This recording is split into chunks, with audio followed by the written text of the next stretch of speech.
Just last week, I received a call from a friend who said, hey, I'm going to sell my condominium and it's in Agora Hills and it may only be worth $600,000 or $700,000. And I know, Shen, you're a luxury agent, and is this below you or beneath your quality of workmanship? And do you even want to work on something of this price? Because I know you sell a lot of very expensive homes.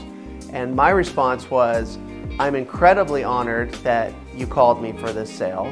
I will sell any property anywhere the road will take me at any price, because it's not about the money that we make as real estate brokers, it's about the service that we provide to our community.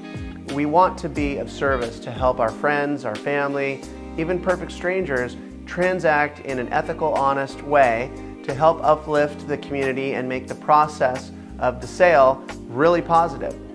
So our goal as real estate professionals is to be of service to anybody that shows up to the public service counter.